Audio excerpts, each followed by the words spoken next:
Bien, je remercie Pierre-Louis Lions et le comité pour m'avoir invité au séminaire. Et je pense, comme vous tous, que nous avons une pensée pour Pierre-Louis qui doit être... Bon, je ne sais pas exactement s'il a été opéré encore ou bien s'il sera opéré très, très bientôt.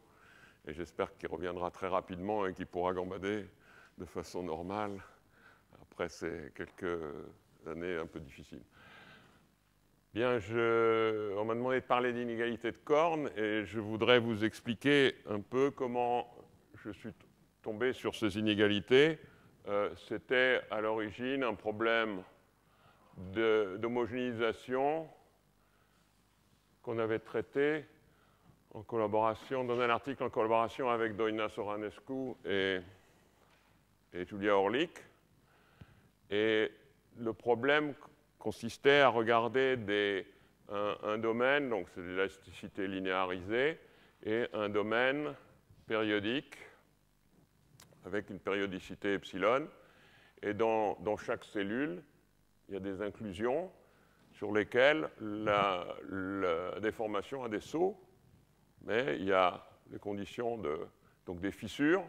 Il y a des fissures, il y a deux types de fissures.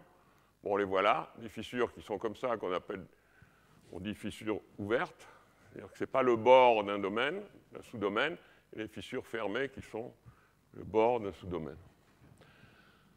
Bien, et donc du point de vue de l'élasticité linéarisée, c'est un problème de minimisation en mettant des conditions, je reviendrai là-dessus un peu moins, mais on avait besoin de...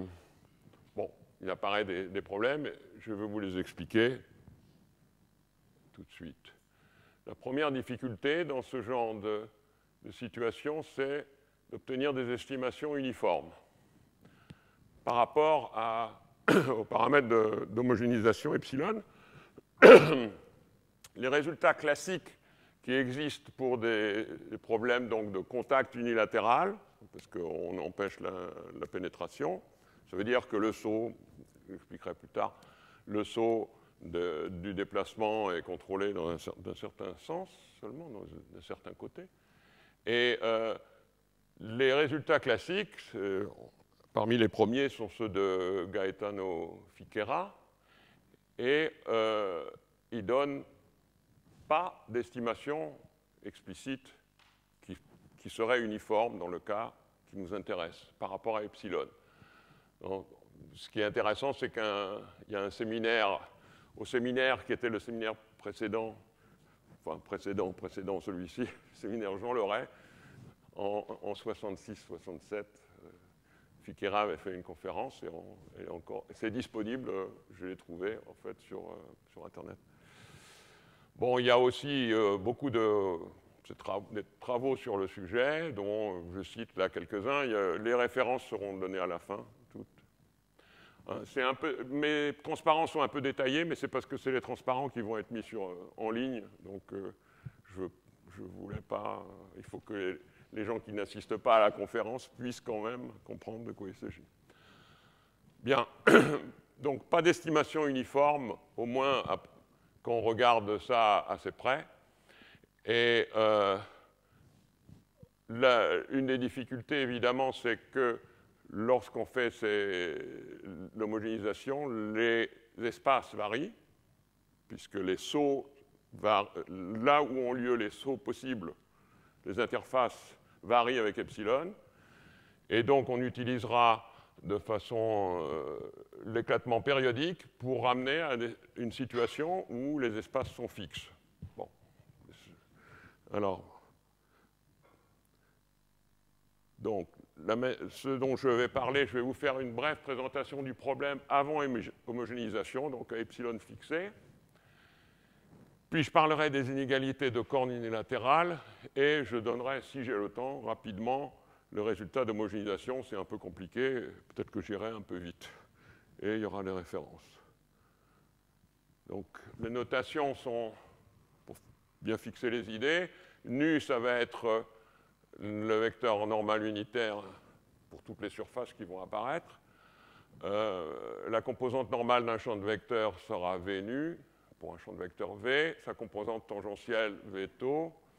E de V, le tenseur des déformations, le gradient symétrisé pour le champ de vecteur V, R, le noyau de E, qui est un espace de dimension 6 dans R3, c'est les déplacements rigides infinitésimaux. Bon, j'oublierai l'infinitésimaux, hein. Donc c'est avec B, matrice antisymétrique, et C, ça sera une constante générique. Donc voici le problème.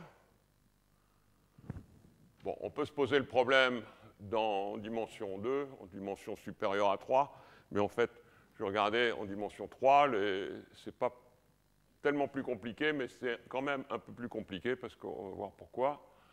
Donc, oméga est un ouvert borné, frontière lipschitzienne, gamma d, une partie du bord qui sera condition de Dirichlet homogène. C'est des choses assez standards. Le problème en lui-même est assez standard, mais ça se complique un peu avec l'homogénéisation, et donc pour les estimations aussi.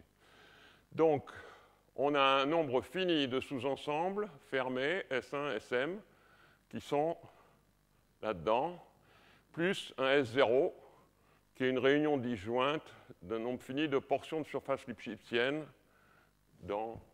à l'intérieur de oméga. Donc S0, c'est la réunion de ce que j'appellerais les fissures ouvertes, et chaque SJ pour J supérieur à 1, de 1 à M, c'est le bord d'un ouvert qui est inclus dans oméga, et c'est le bord de oméga J.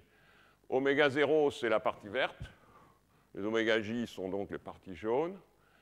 Et oméga star, c'est la réunion de oméga 0 et de oméga J. C'est là où vous pouvez vous poser la question, vous pouvez vous donner le champ de vecteur et son gradient symétrisé. D'accord ?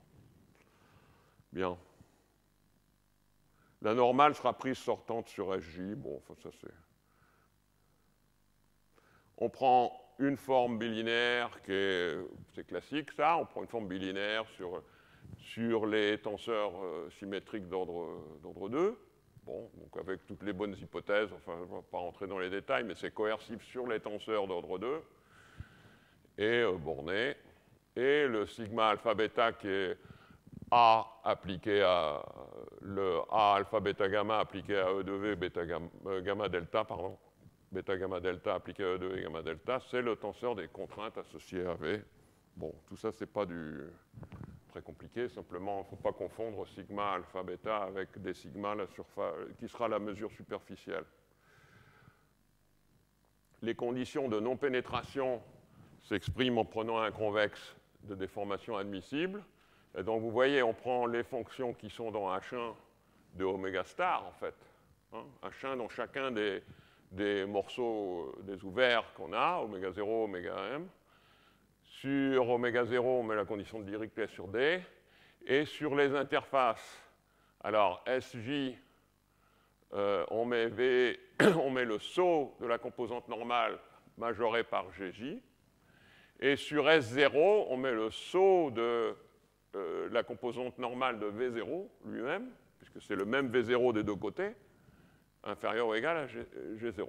Donc ça, les fissures ouvertes, c'est simplement le fait que le domaine peut se déformer en ouvrant la fissure.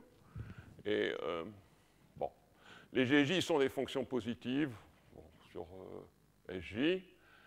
Et tout ça, ça a bien un sens à cause des théorèmes de trace, parce que je suppose que toutes ces fissures sont lipschitziennes.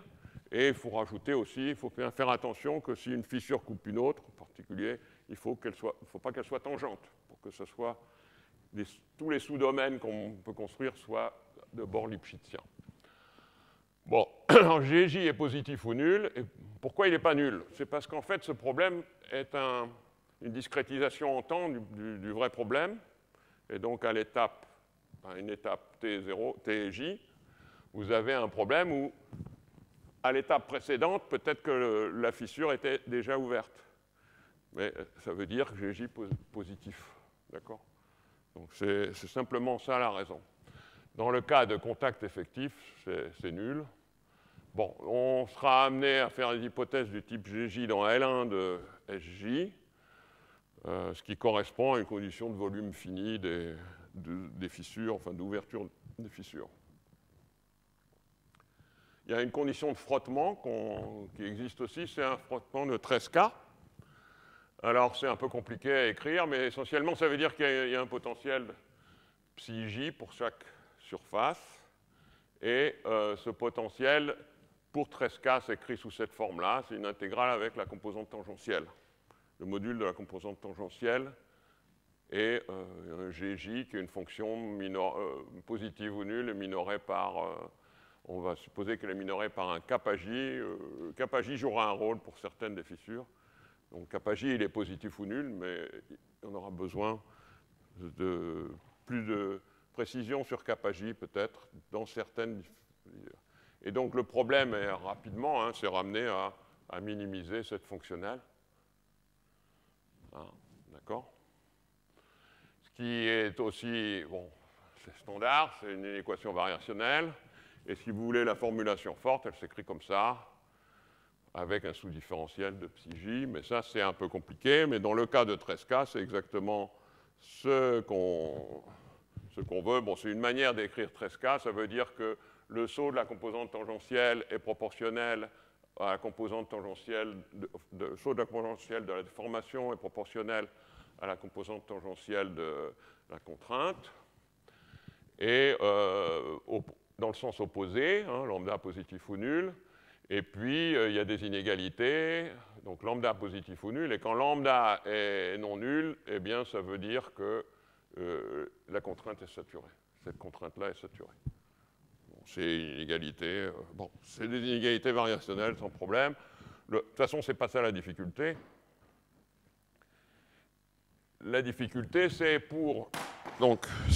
d'établir des estimations qui vont marcher de façon uniforme lorsqu'on aura des epsilon. Et c'est... Bon, donc ça veut dire qu'en fait, on veut faire une démonstration qu'une suite minimisante est bornée. En fait, c'est essentiellement ça.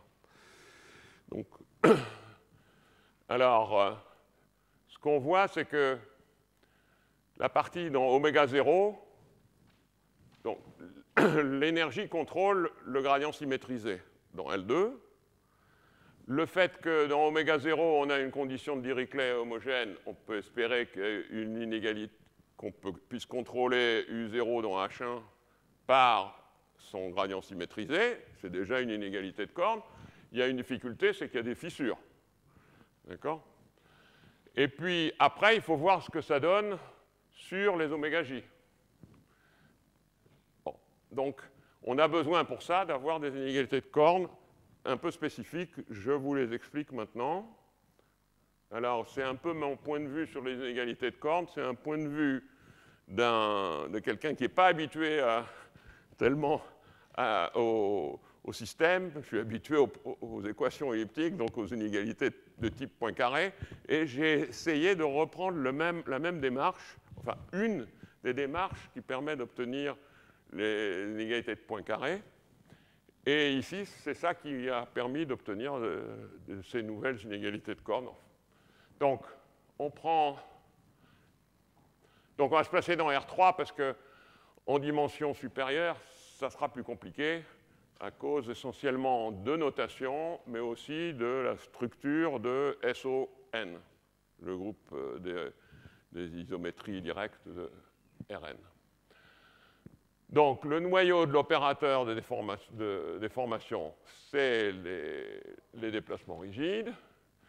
Et donc, je vais vous donner des définitions. C'est mes définitions à moi, mais elles ne sont pas très compliquées. Je dis qu'un ouvert est un domaine de Korn s'il satisfait ce qui est traditionnellement appelé la seconde inégalité de Korn. C'est-à-dire qu'il existe une constante qui permet de contrôler la norme H1 du champ de vecteur V par la norme L2 et la norme L2 de son gradient symétrisé. Alors ça, c'est les domaines de Korn, il y en a. Alors, il y en a même beaucoup.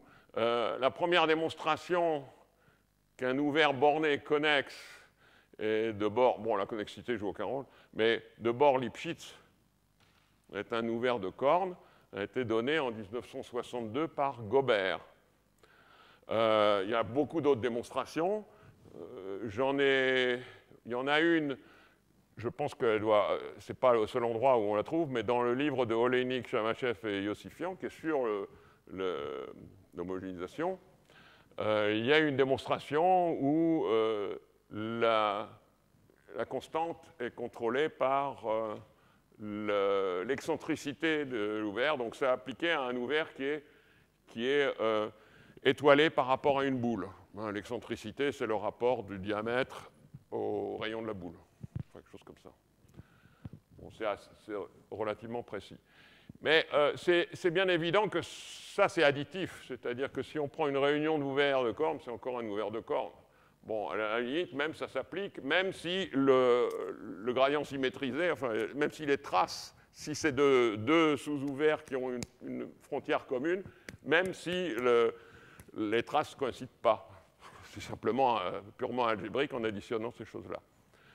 Mais en particulier pour oméga 0, comme on a fait l'hypothèse que les fissures ne sont pas tangentes au bord, celles qui touchent le bord, ou le bord extérieur, ou bien les bords intérieurs ne sont pas tangentes, alors oméga 0 est une réunion de domaines Lipschitz. Et donc c'est un domaine de corne. Bien. Après, je continue dans ma manière de regarder les choses.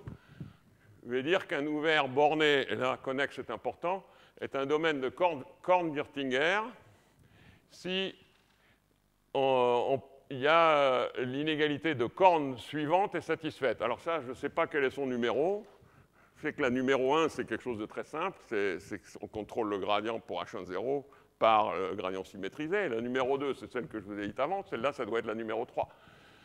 Donc, il existe une constante telle que la distance d'un champ de vecteur H1 au déplacement rigide est contrôlée par la norme dans L2, enfin dans H1, est contrôlée par la norme L2 de gradient symétrisé. D'accord? Bien. Et en fait, on peut même choisir l'application R de V linéaire par rapport à V. Ça, c'est pas très compliqué.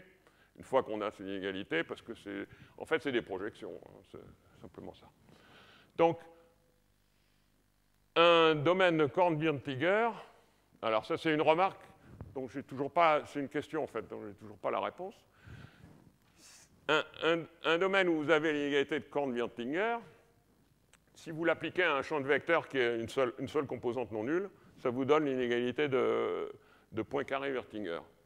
Donc ça veut dire que ça implique Korn-Wirtinger implique Poincaré-Wirtinger. La réciproque, je ne sais pas.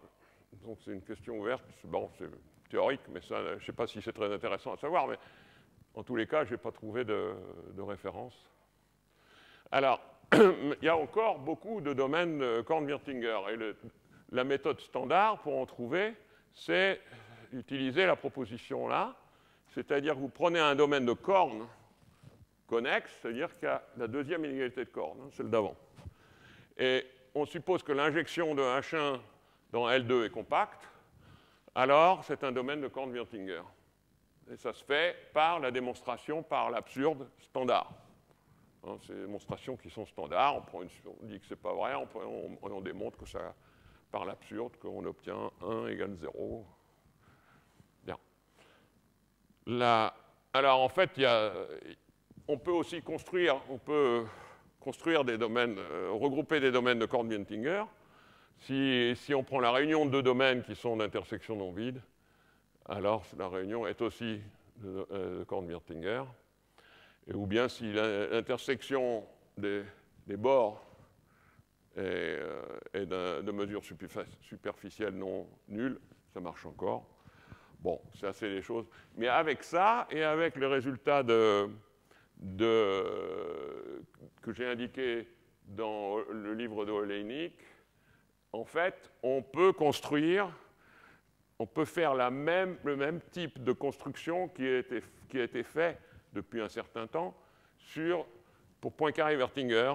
Et donc, ça, c'est assez intéressant parce qu'on peut construire ce qu'on appelle des chambres et des couloirs de plus en plus de plus en plus petits, de plus en plus longs, et obtenir des domaines totalement farfelus pendant lesquels l'inégalité de Korn-Wirtinger est quand même satisfaite.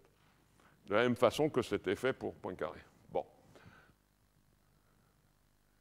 Et d'ailleurs, ce qui est intéressant, c'est, mais là, je n'ai pas regardé,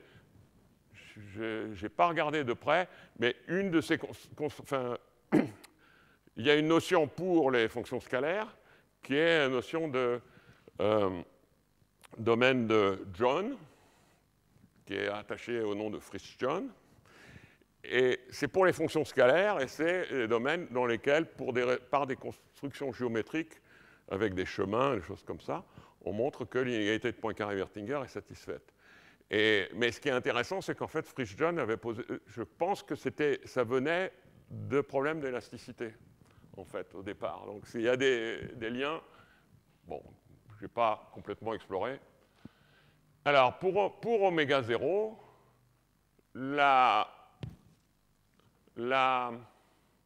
l'inégalité de Korn, cette inégalité de Korn-Wirtinger va suffire, puisque, bon, disons que pour oméga 0, gamma d est une partie ouverte non vide du bord, et on suppose qu'elle est Lipschitz pour que les traces aient un sens. Alors, il existe une constante telle qu'on est, qui contrôle la norme H1 de V dans H1,0, la norme H1 pardon, pour V dans H1 par le gradient symétrisé dès que V est nul sur gamma d. Et les démonstrations sont très simples, parce que vous écrivez simplement l'inégalité de Korn-Wirtinger, vous prenez la trace, qui vous donne un contrôle de R de V dans L2 du bord, enfin de gamma d, peu importe d'ailleurs, enfin L2, H1,5 si vous voulez, mais ça n'a aucun intérêt, L2 suffit, par le gradient symétrisé de V, mais comme R de V est dans un espace de dimension 6, dimension finie, toutes les normes sont équivalentes, donc ça veut dire que sa norme H1 est aussi bornée par une constante fois le gradient symétrisé de V dans L2, et il suffit de rajouter à l'inégalité de Korn-Wirtinger de départ. C'est des trivialités. Mais c'est comme ça que l'inégalité de Poincaré peut se démontrer aussi. Bien. Après, donc ça s'applique pour oméga 0. Donc ça veut dire qu'on contrôle U0 par E de U0. U0 dans H1 de oméga 0 par E de U0. Ça, c'est très bien. Maintenant, qu'est-ce qui se passe? On va construire des... Donc, vous voyez, ce qui se passe, c'est que sur les interfaces où U0 et UJ interagissent, on a une inégalité, une information due au convexe qui est unilatérale sur la composante normale. On sait que le saut de la composante normale est majoré par GJ. Donc ça veut dire qu'il y a une information unilatérale, en fait, avec la normalisation de la normale, c'est que la composante normale de UJ, sa partie positive est majorée par quelque chose qui est avec la trace de U0 plus le GJ. D'accord? La trace de U0, elle est contrôlée parce qu'on a contrôlé U0 dans H1. GJ contrôle, donc on permet de contrôler seulement la partie positive, ou un majorant de la composante normale de UJ. Bien. Alors, on va commencer. Donc, il s'agit de construire une inégalité de Korn qui va marcher avec simplement cette information-là. Et l'autre information sur la composante tangentielle, éventuellement, due au fait qu'on a la fonction de Tresca. Alors, on commence par une remarque triviale qui concerne les déplacements rigides. Ils sont de divergence nulle, ça c'est évident. Et donc, ça veut dire que l'intégrale de la composante normale du flux à travers le bord d'un ouvert, bon, lipschitzien pour que c'est un sens, c'est 0, hein, par la formule de Green. Donc, ça veut dire que la norme L1 de la composante normale est égale à 2 fois la norme L1 de la partie positive de la composante normale. D'accord? Ça ne marcherait pas avec L2 hein, ou avec LP, mais ça marche avec L1, à cause de ça. Bon, avec les LP, on pourrait faire quelque chose, mais ça, c'est trivial. Bon, donc ça veut dire que R nu plus dans L1 est une norme ou une semi-norme sur les déplacements rigides. Alors, maintenant, est-ce que ça suffit? Est-ce que c'est une norme? Donc là, il faut discuter, et la manière dont on discute, c'est la chose suivante. Alors, on a défini ce que c'est qu'un domaine bloqué. On verra qu'en fait, c'est les bords de ces domaines qui comptent, mais on peut le définir. Donc, un domaine bloqué, c'est un ouvert connexe borné à bord Lipschitz, pour lequel le seul déplacement rigide tangent au bord est nul. Alors, qu'est-ce que ça veut dire? Ça veut dire que si vous prenez l'application exponentielle, l'exponentielle d'un déplacement rigide, c'est rotation autour d'un axe ou rotation-translation, un mouvement hélicoïdal, enfin des choses comme ça. Bon, d'abord, comme l'ouvert est borné, il n'y a pas de mouvement hélicoïdal, ça peut être que des rotations. Et on voit que si un domaine est bloqué, si et seulement si son groupe d'isométrie est discret. Parce que s'il y a un champ tangent, ça veut dire qu'il y a un groupe d'isométrie. L'exponentielle du champ déplacement rigide tangent génère une isométrie du domaine. D'accord? Donc, les seuls domaines non bloqués dans R3, on ne va pas regarder plus loin, c'est pour ça que vous allez voir que c'est plus compliqué si on augmente la dimension, sont donc les boules sphériques. Bon, il faut regarder les sous-groupes de S3. Donc, le groupe d'isométrie S3 complet, centré en un point, c'est des boules sphériques centrées en ce point, où les zones entre deux sphères concentriques, d'accord? Et pas plus parce qu'on a mis connexe. Et puis, si c'est de révolution autour d'un axe seulement, eh ben, c'est des ouverts de révolution autour d'un axe. C'est tout. Bon, donc, maintenant, ces domaines-là jouent un rôle particulier. Le bord d'un domaine bloqué, donc, n'est pas globalement de révolution. Alors, quand je dis révolution, soit sphérique, soit cylindrique. Bon, il peut avoir des parties, des composantes connexes qui sont de révolution. Mais vous prenez par exemple deux boules, enfin deux sphères qui ne sont pas concentriques, et l'une contenant l'autre, entourant l'autre, ça vous fait un domaine qui est bloqué. D'accord? Bien que chacune des composantes connexes soit de révolution. Bon, et donc on notera sigma de haut, toute union de composantes connexes du bord d'un domaine bloqué qui n'est pas globalement de révolution. Il suffit d'en trouver, ça nous suffira. Bien, alors, un dernier, la terminologie, c'est le moment, hein, c'est standard, c'est défini le moment par rapport à un point sur un ensemble.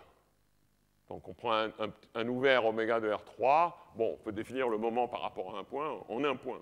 Mais ce qui m'intéresse, ça va être les moments qui ont un sens pour H1. D'accord? Le moment en un point d'un champ, c'est pas pour un champ H1, ça n'a pas de sens parce que bon, dans R3, les points n'ont pas de son capacité nulle. Là, on prend un petit domaine et ça nous fait des moments. Bon, voilà, c'est purement des notations. Là, il y a un moment par rapport à un axe passant par Z. Bon, il faut simplement remarquer que si oméga est un ouvert d'une sphère de centre Z, ce moment est majoré par la norme L1 de la composante tangentielle. Évidemment, puisque le produit vectoriel ne fait apparaître que la composante tangentielle. De la même façon, si c'est une surface de révolution. Bon, là, j'ai choisi la mesure de Lebesgue sur oméga, on peut choisir un autre, c'est une question de... Ce qu'il faut, c'est que cette mesure opère continuellement sur H1. Vous allez voir pourquoi immédiatement. D'abord, on va avoir Donc, pour construire les inégalités de Korn, on commence par construire des normes et des semi-normes sur les déplacements rigides. Alors voilà, si un domaine est bloqué, donc en fait, si O est un domaine bloqué, sigma de O, une union de composantes connexes du bord qui n'est pas globalement de révolution. D'accord? Alors, cette norme L1 de la partie positive de la composante tangentielle sur sigma de O est une norme sur R. D'accord? Bon. Le cas de symétrie cylindrique, si O est un ouvert de révolution autour d'un axe contenant l'origine, pour simplifier, de vecteurs directeurs D, sigma est une composante connexe lipschitzienne de son bord, une composante connexe. Donc, imaginez que il y a deux composantes connexes, hein, c'est entre deux ellipsoïdes, par exemple. Donc, on prend un des ellipsoïdes, et petit oméga, un ouvert borné non vide de R3, n'importe où, dans R3, ou bien un ouvert relatif borné non vide d'une surface lipschitzienne dans R3. D'accord? À ce moment-là, ça, le R double barre L n'est pas une norme, mais si vous rajoutez le module du moment par rapport à petit oméga de R, c'est une norme de petit r, c'est une norme sur l'espace grand R. Bon, c'est assez trivial. Bon, j'expliquerai. Et l'autre inégalité qui apparaît, c'est que par projection, vous pouvez avoir une application linéaire scalaire, L de R, telle que R moins L de R fois le déplacement rigide défini par D vectoriel d'identité, est contrôlé par R nu plus dans L1 de sigma. D'accord? Bon, la symétrie sphérique, c'est la même chose, hein, c'est exactement la même chose, sauf que là, maintenant, vous avez un vecteur, B est un vecteur de R3. Et ces applications L et B peuvent être linéaires. Bon, c'est relativement trivial, les démonstrations sont simples. Oui, si vous prenez chaque composante connexe du bord de O est le bord d'un domaine U. Il suffit de prendre... bon, en R3, c'est facile à voir. C'est l'inclusion correspondante si c'est à l'intérieur, et sinon c'est tout ce que ça englobe si c'est le bord extérieur.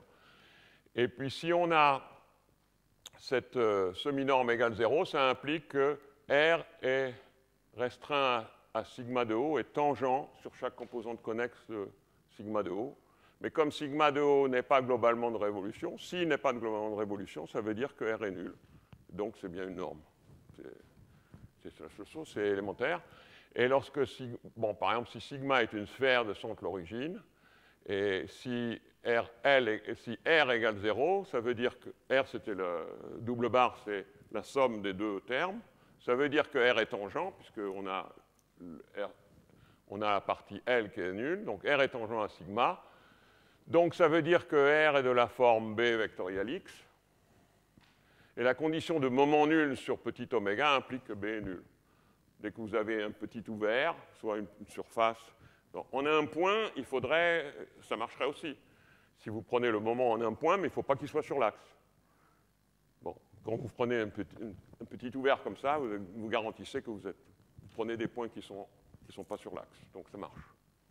Bon, et puis c'est la même chose dans le cas de la symétrie cylindrique. Et les autres, c'est simplement en prenant un supplémentaire, la projection. Donc on obtient les inégalités de Korn de la façon suivante maintenant.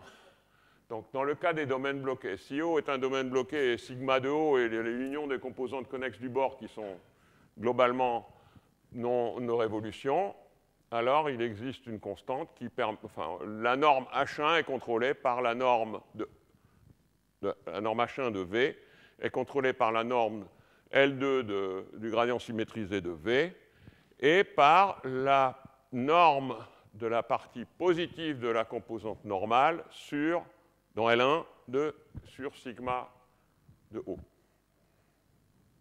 C'est comme ça. La proposition 2, pour le cas à bord sphérique, on a deux résultats, parce qu'il y avait deux résultats avant. Donc, il faut préciser ce que c'est que petit oméga maintenant. Parce que petit oméga était n'importe où dans R3, étant donné que les déplacements rigides sont définis dans tout R3. là, c'est un peu plus, donc il faut préciser, soit si O est un domaine de Korn-Wirtinger dont le bord a une composante connexe sphérique sigma centrée à l'origine, ça c'est ça pour simplifier, il existe une constante et une application linéaire B telle que V moins B vectoriel d'identité dans H1 soit contrôlée par E de V dans L2 plus V nu plus dans L1 de sigma. D'accord?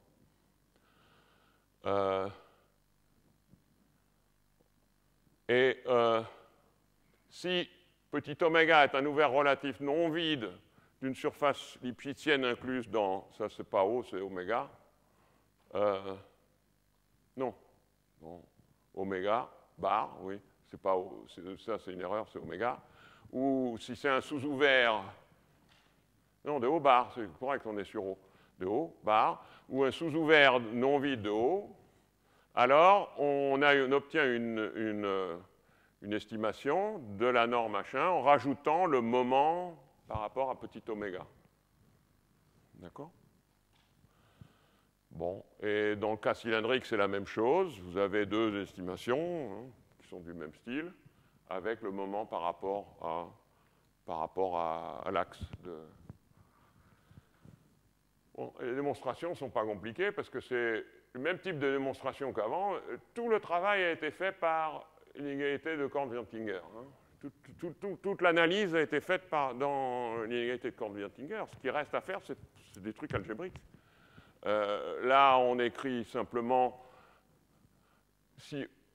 donc si O est le domaine de Korn-Wirtinger, on écrit l'inégalité de Korn-Wirtinger, on prend la trace et on regarde ce que ça nous dit. Est-ce qu'on a le droit de prendre les traces? Ben, j'ai le droit de prendre les traces sur sigma, parce que sigma, c'est le bord de oméga, donc ça a un sens pour V.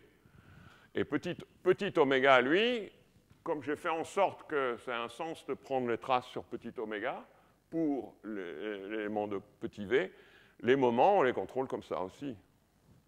Et donc, c'est simplement appliqué. On contrôle donc R de V est contrôlé par E de V dans L2 plus V nu plus dans L1 de d oméga plus M de le moment de V sur petit oméga. D'accord? Bon. Ben après, il n'y a plus qu'à reporter là-dedans. Il n'y a plus qu'à reporter dans Korn-Wirtinger. C'est tout bête. C'est vraiment surprenant que j'ai jamais vu ces résultats-là n'ont pas été obtenus avant. C'est surprenant. Peut-être qu'il n'y en avait pas besoin, je ne sais pas. Bref, bon, tout ça, ça marche bien. Donc, pourquoi est-ce que ça permet de régler le problème, la question du problème P, le problème de départ? C'est parce que maintenant, donc, bon, regardons l'unicité, c'est assez trivial. On voit que les E de UJ, pour deux solutions, E de U moins U chapeau est nul. Ça veut dire que modulo les déplacements rigides, il y a unicité. Bon, à l'extérieur, pour U0, il y a unicité à cause de la condition de Dirichlet. Alors, il n'y a pas forcément unicité sur dans les inclusions. D'accord? Bien. Ça dépend de la stricte convexité en un point U. Bon, ça, c'est pas facile à vérifier. Bon, on reviendra là-dessus un peu après. Bon, l'existence, c'est un problème de minimisation. C'est contrôler une suite minimisante. Donc, le second membre, la partie linéaire, c'est ça. Hein. Et donc, il faut contrôler ça par quelque chose qui est la partie l'énergie. Bon, ça, pour F0, V0, c'est facile. Parce qu'on on sait que U0 dans H1 est contrôlé. Ça veut dire contrôler à une constante près, hein, c'est avec le tilde sur le signe d'inégalité.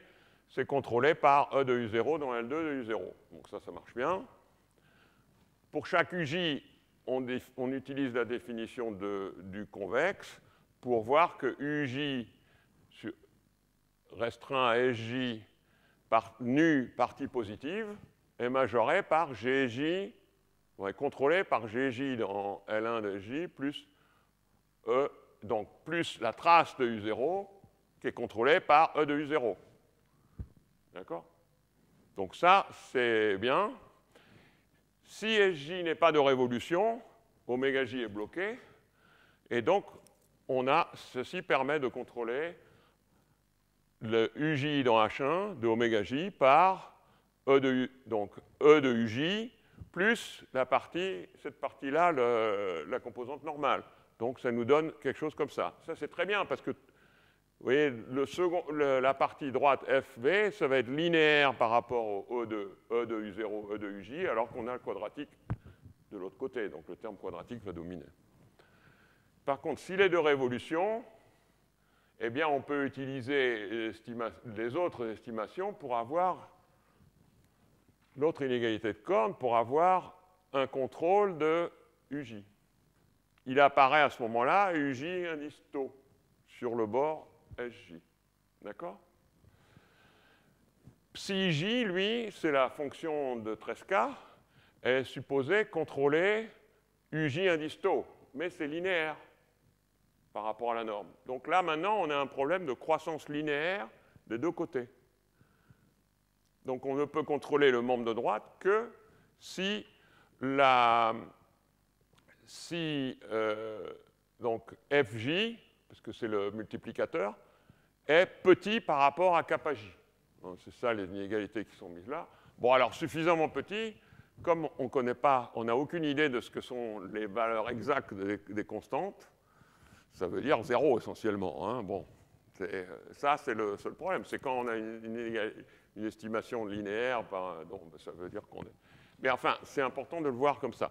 Et en fait, il y a mieux, parce qu'on n'a pas vraiment besoin de contrôler la norme UJ dans L2 de oméga J, on a besoin seulement de contrôler FJ UJ. Donc on peut passer par l'intermédiaire des déplacements rigides, et dans ce cas-là, ça nous fait une estimation comme ceci. Par exemple, dans le cas où une surface de révolution, on écrit que UJ moins le déplacement, une rotation d'axe D de 90 degrés, hein, le déplacement rigide, donc ce produit vectoriel, est contrôlé par E de UJ dans L2 et UJ nu dans L1, plus UJ nu plus dans L1, et du coup, c'est contrôlé par E de U0 dans L2, plus E de UJ dans L2, plus GJ. Et l'intégrale FJ UJ, bon, on la décompose, et on voit que ce qui apparaît, bon, il y a une partie qui est en faisant UJ moins L de UJD vectoriel X, qui est contrôlée avec une bonne information. Il reste simplement ici le moment de FJ. D'accord? MJ de FJ par rapport à D, il manque un D là. Bon, ça c'est le moment de FJ, c'est ça en fait. Et donc le moment de FJ, et c'est lui qui va être multiplié par, donc voilà, c'est ça, MJ de FJ. Donc la majoration qui va apparaître, bon, il faut voir que la première estimation donne une estimation de UJ dans L2, enfin dans H1, et donc de L de UJ, et donc finalement, on voit que le 1 sur kappa J psi J, il doit contrôler simplement le moment de FJ, multiplié par le moment de FJ. Donc c'est simplement le moment de FJ qui doit être suffisamment petit par rapport à kappa J. Par exemple, si c'est de moments nuls. Donc c'est seulement le moment qui compte. Voilà. Donc c'est ça, bon, c'est comme ça que ça marche. Donc on peut continuer ce jeu, faire des inclusions en gigogne, mais chaque inclusion, s'il y a une inclusion à l'intérieur d'une autre, il faut contrôler la trace, et donc il faut avoir une information complète. D'accord?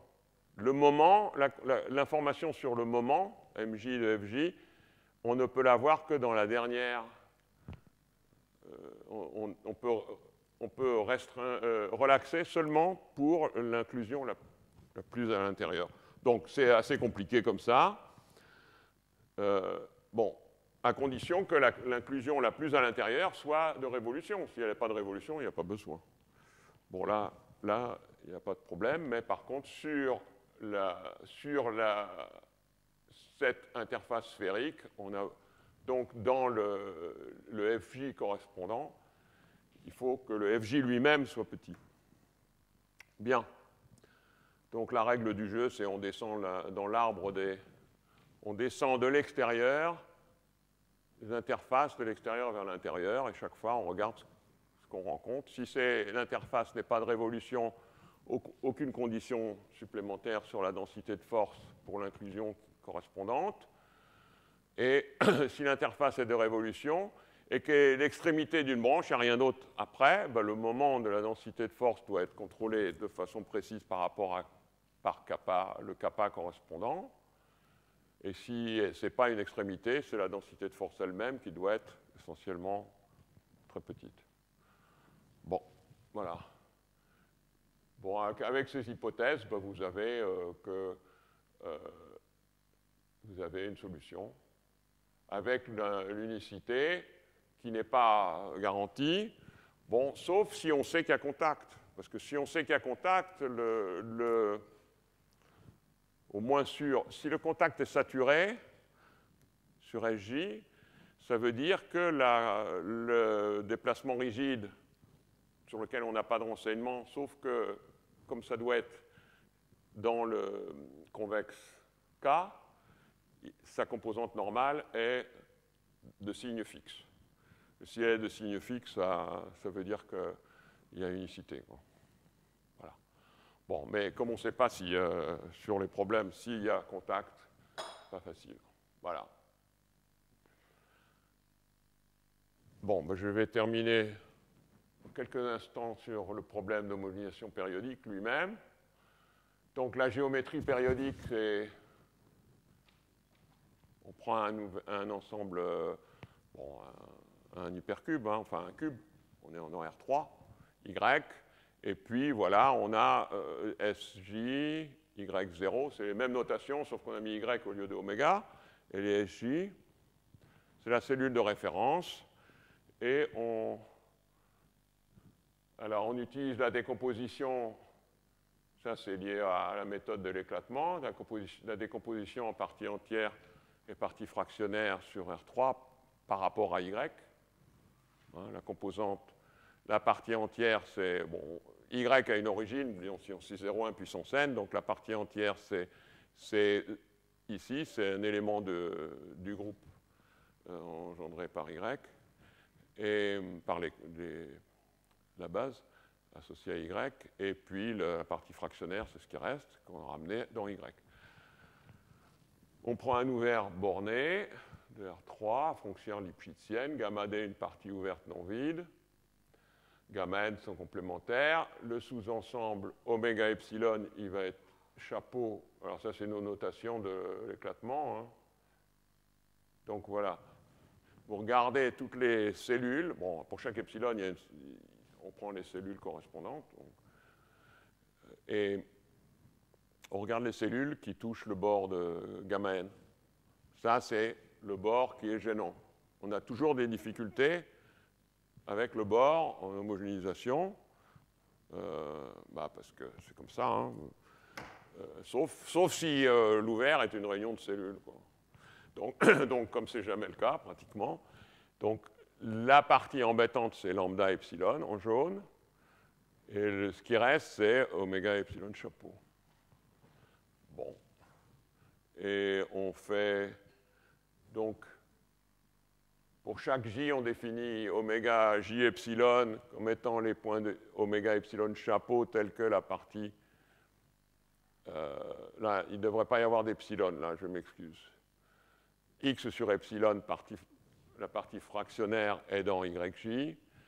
De la même façon, donc le bord de oméga J epsilon, c'est SJ epsilon, c'est là non plus, il ne doit pas y avoir d'epsilon. Il faudra que je corrige ça avant de...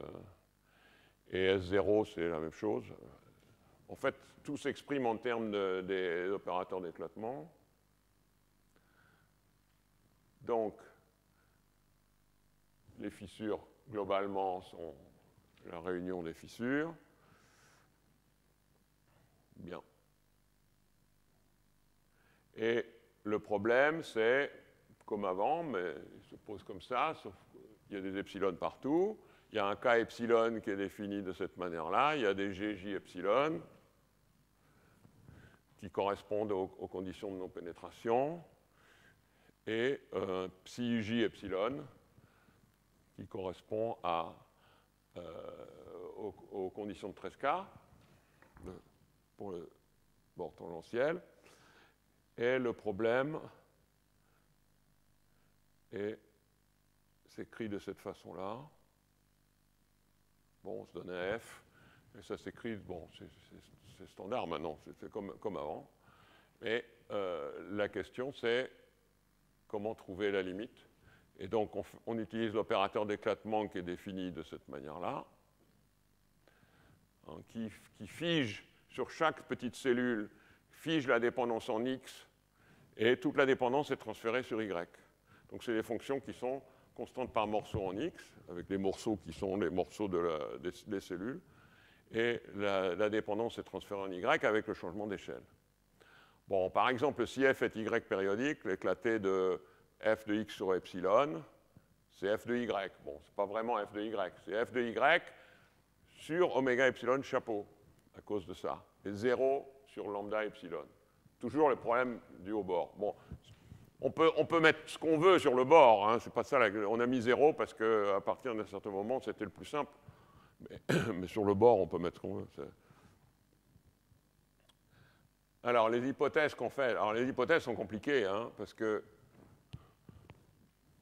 Alors, ce qu'il faut voir, c'est que l'éclatement sur la surface fait apparaître un epsilon, parce que l'homogénéité, le changement d'échelle, fait qu'il y a un epsilon qui apparaît. Donc, en fait, les GJ epsilon sont de la forme epsilon GJ de partie fractionnaire de x sur epsilon.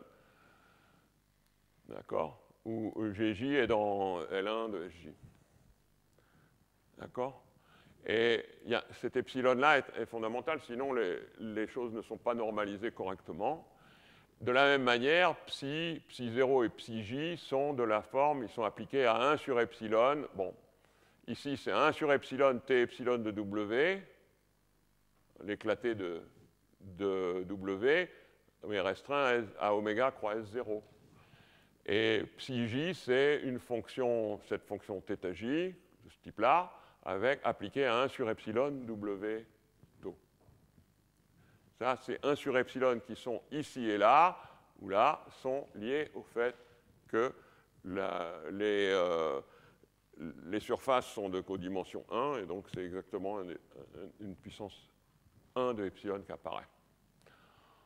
Bon, on fait les hypothèses sur le second membre converge faiblement dans L2, ça c'est pas un problème.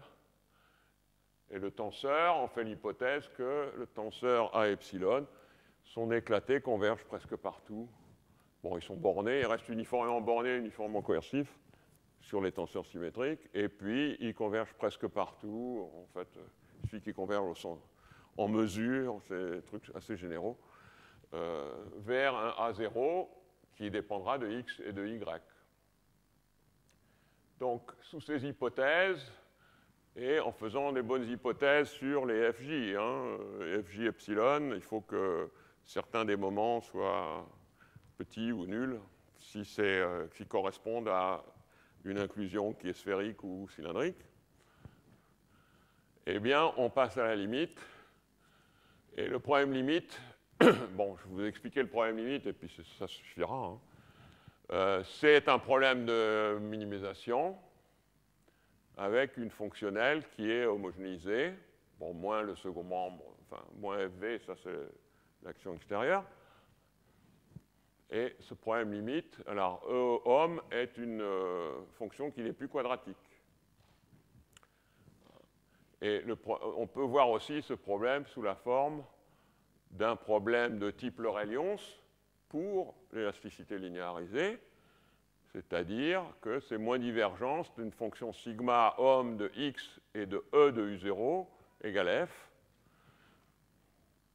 avec U0 dans l'espace qu'il faut, là c'est H1 de oméga nul sur gamma d, et sigma ohm de x E de U0 nul, la composante normale, égale 0 sur gamma n. Bon, alors quels sont bon, rapidement, d'où viennent, mais après ça c'est simplement de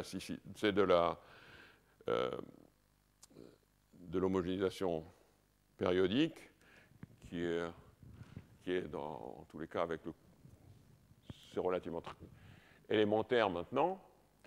Donc le problème cellulaire s'obtient sur un convexe fermé K chapeau de H1 périodique en Y0 de moyenne nulle sur Y0, et les VJ sont dans H1 de Y. Là, il n'y a pas de périodicité puisque c'est des inclusions, on ne voit pas le bord. Hein. Avec les conditions de saut qui sont indiquées là, et pour chaque tenseur symétrique U, pour presque tout X, on regarde le problème, et ça c'est le problème problème cellulaire, vous voyez, ça ressemble tout à fait, c'est beaucoup plus compliqué, mais c'est exactement le truc standard. On fige le E de U0 et c'est grand U, et on a des W là. Après, il y a le psi 0 du saut du W tau, et puis ça c'est les GJ de WJ moins W0 tau. Bon. Et la partie normale, la composante normale est contrôlée par ça, hein, par la fonction. Donc on appelle alors, ce problème, il ressemble au problème de départ, sauf que c'est périodique, il n'y a pas tellement de différence, mais il n'y a pas forcément d'unicité non plus. Par contre, il y a unicité des E de W, enfin des E de qui 0, qui M. D'accord? Donc E homme, c'est le minimum de ça, l'infimum de ça, disons. En fait, c'est atteint, mais il n'y a pas unicité. Et il y a unicité du EY de qui 0, EY de qui M. Et donc, ça nous fait une application U donne ce qui 0. E de Y de qui 0, Y de qui M, qui est, bon, c'est donc l'application X, Y, grand U donne grand qui de X, Y, grand U, qui est exactement petit E, Y de qui 0, petit Y de qui M. Cette application, il se trouve qu'elle est de Carat-Théodori sur oméga étoile croix M. Bon, oméga étoile, en fait, c'est oméga, parce que quand on dit Carat-Théodori, c'est presque partout. Sur les matrices symétriques 3,3 à valeur dans L2 de Y avec comme valeur, prenons ces valeurs dans les matrices symétriques 3,3, je ne l'ai pas écrit là. Donc sigma homme est défini par l'intégrale de ce truc-là, de A0 appliqué à U plus grand sigma. Donc ça c'est le sigma homme qui apparaît dans l'équation de l'Eurelions, le problème de l'Eurelions. Et c'est en fait le sous-différentiel de E homme. C'est même mieux, c'est gâteau différenciable. D'accord? Donc, E homme est gâteau différenciable et strictement convexe. Bon, gâteau différenciable par rapport à son deuxième argument, hein, par rapport à grand U. Et sa dérivée, c'est sigma homme. Donc, tout marche bien, c'est aucune surprise, hein, c'est exactement ce à quoi on s'attend. Pour le montrer, c'est une autre histoire, mais c'est exactement ce qu'on attend. Bon, alors, je vais sauter sur le résultat de correcteur. C'est un des résultats intéressants de la méthode de l'éclatement, c'est que ça donne un correcteur automatiquement, quelle que soit, sous aucune autre hypothèse, à condition qu'on ait convergence de l'énergie. Et c'est ça qu'on obtient. La convergence de l'énergie nous dit que l'éclaté de E U epsilon converge fortement vers E U0 plus EY U0 chapeau. Bon, ça, il y a un U0 chapeau qui est dans L2 de oméga H1 périodique de Y0, et des UJ chapeaux de la même façon. Et en fait, ce qu'on obtient, la convergence de l'énergie implique ces convergences-là, et ces convergences-là, avec la méthode de l'éclatement, impliquent la convergence des correcteurs, où ici, grand U epsilon est l'opérateur de moyennisation qu'on avait défini comme, alors c'est l'adjoint de T epsilon, l'explorateur d'éclatement, Et il se trouve que c'est aussi son inverse à droite, mais pas son inverse à gauche. Oui. Donc voilà. Bon, donc il y a un correcteur avec une convergence forte, sous aucune autre hypothèse. Donc on a démontré, je vous ai expliqué rapidement les inégalités de cornes unilatérales, problème d'élasticité linéarisée de non-pénétration avec frottement de Tresca et homogénéisation périodique, ce problème. Voici les références. Il y a des références concernant l'inégalité de cornes. J'en ai pas mis beaucoup, il y en a énormément, mais il y a le travail de Gobert pour la deuxième inégalité de cornes. Le livre Olénique qui rentre dans pas mal de détails, en particulier, je disais, on contrôle les constantes par l'excentricité pour les domaines qui sont étoilés, uniformément étoilés. Ça, c'est une autre démonstration par Philippe Sierlet et Patrick Sierlet de l'inégalité du résultat de Gobert, mais par d'autres méthodes un peu plus abstraites. Et moi, j'ai fait une note au compte-rendu sur ces inégalités de cornes. Après, les références concernant le problème de contact en élasticité, il y en a aussi beaucoup. Celles que j'ai citées sont là. J'ai passé rapidement. En fait, il y avait cet article de Michelic, Schiller et Tapiero, qui date de 1998, traitait le même problème en utilisant la convergence à double échelle, qui a aussi un certain avantage de... Bon, on ne voit pas que les fonctions sont dans des domaines fixes, mais enfin, on peut contourner ça. Sauf qu'ils n'ont pas vu que leur estimation était fausse. Ils n'ont pas... Si on regarde bien, mais il faut aller regarder en détail, moi, je refais 3 fois, et je trouve qu'il y a une erreur dans l'estimation, qui est due au fait qu'ils ne contrôlent pas le saut tangentiel. Bon, donc là, j'y peux rien. Mais c'était intéressant parce que c'est là que j'ai vu la première, enfin pas la première fois, mais c'est là qu'est venue l'idée du fait que l'intégrale de U nu plus sur le bord est une norme, enfin une semi-norme. Que c'est la même chose, c'est 1,5 de l'intégrale de U nu. Bon. Voilà. Bon. Donc ça, c'est le papier qu'on a fait avec Doina et Julia. L'homogénéisation domaine perforé. Bon, là, j'ai pas. Et puis, éclatement périodique. Voilà. Merci beaucoup.